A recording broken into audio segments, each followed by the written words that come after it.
Powered by the Montana Television Network. This is the Noon News from Montana's news leader. Good afternoon. We're glad you could join us today. I'm Aja Goare. The FBI raid on President Trump's personal attorney Michael Cohen came at the direction of special counsel Robert Mueller. As CBS's Mola Lengi explains, some Republicans are breaking ranks with the president to protect Mueller.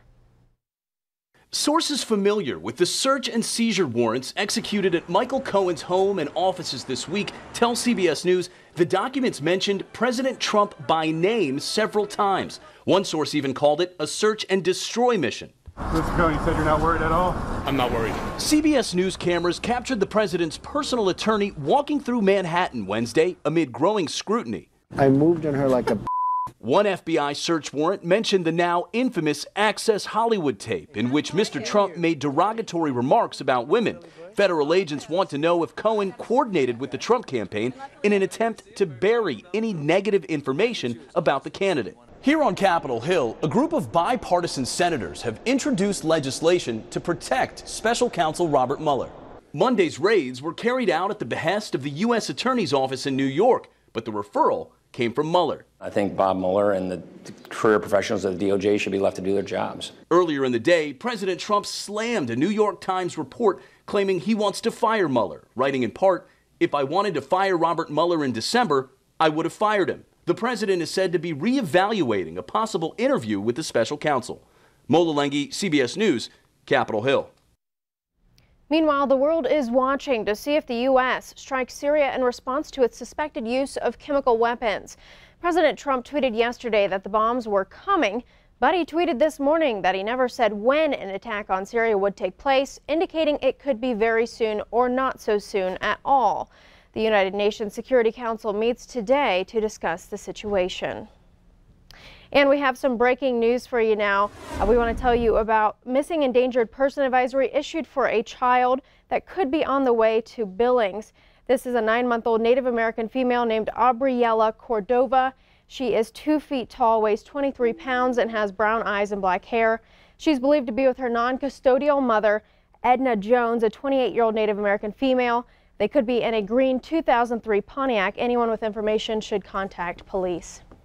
Well, the 3 suspects in the March murders of a Helena couple deny responsibility.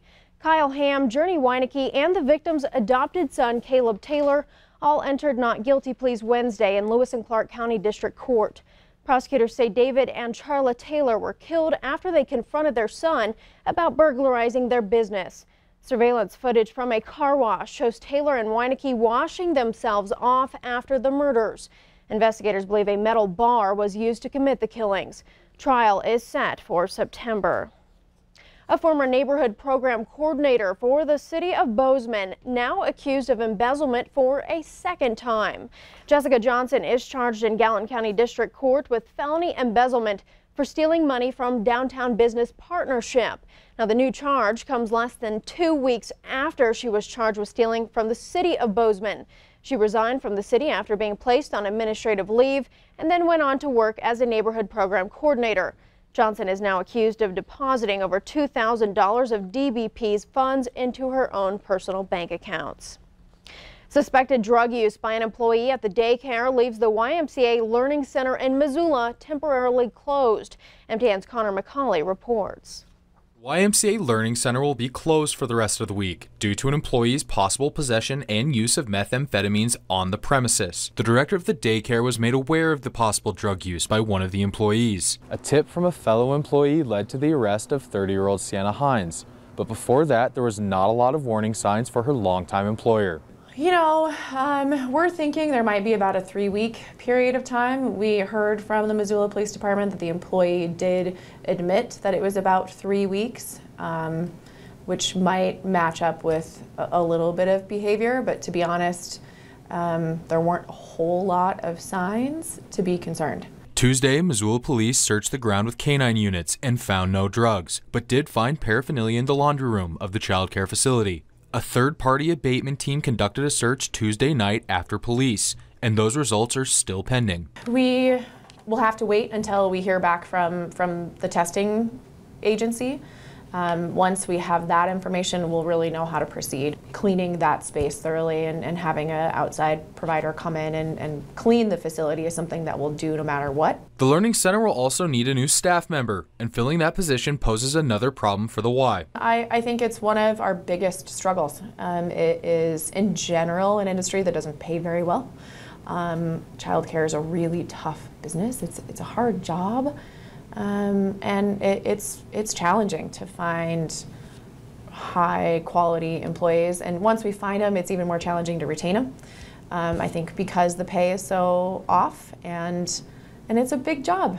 I'm taking care of kids all day long, so yeah, it's a real struggle. So what are families doing with their children in the meantime? I think the good thing is, their teachers are here.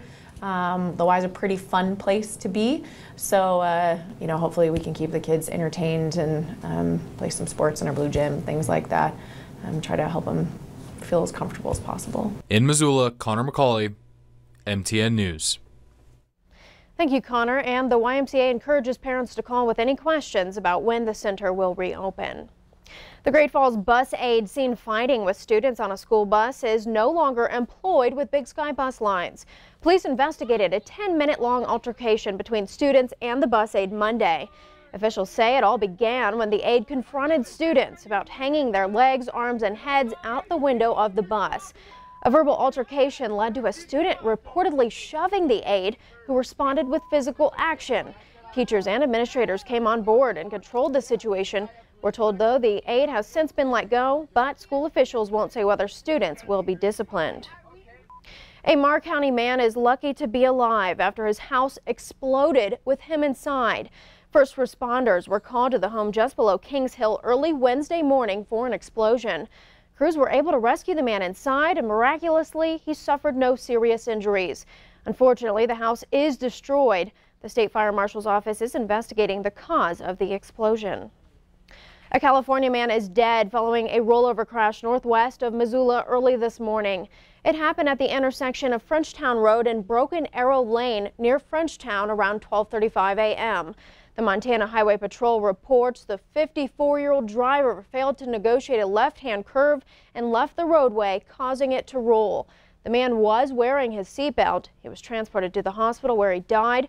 Drugs are a suspected factor in this crash, but it does remain under investigation.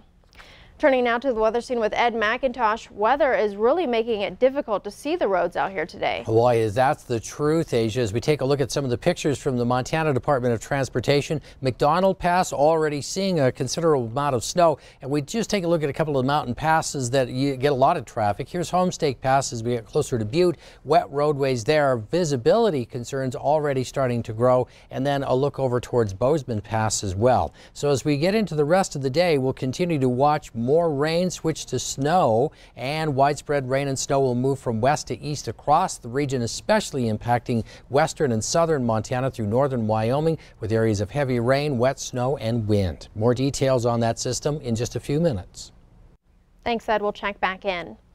Leaders from the Environmental Protection Agency met with Butte residents over the future cleanup of mine waste at the city's Superfund site. A consent decree was reached between the EPA, Butte, and Atlantic Richfield in February, but people still don't know what's in that agreement. EPA leaders assured residents Wednesday that it is taking action to make the agreement more transparent. The plan involves cleanup of mine waste along Silverbow Creek and other parts of the city. The Missoula City Council says its decision to fight for its ordinance to expand background checks for people buying guns is not a move to limit firearms in the city. The council passed an ordinance in 2015 to close the so-called gun show loophole by requiring background checks for privately sold guns. But the Montana Attorney General stopped the ordinance, saying the city does not have jurisdiction to override provisions of the Montana Constitution. The city is now asking a judge to decide on the case. City Councilman Brian Von Lossberg insists the push for the ordinance is solely about public safety. Still ahead on the noon news, a Senate confirmation hearing underway today for President Trump's new pick for Secretary of State. We'll take you there. But first, Ed has our weather forecast. Stay with us.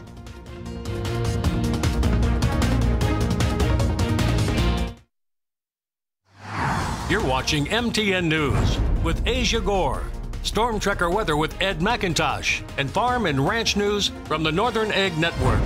This is the noon news on Q2, Montana's news leader.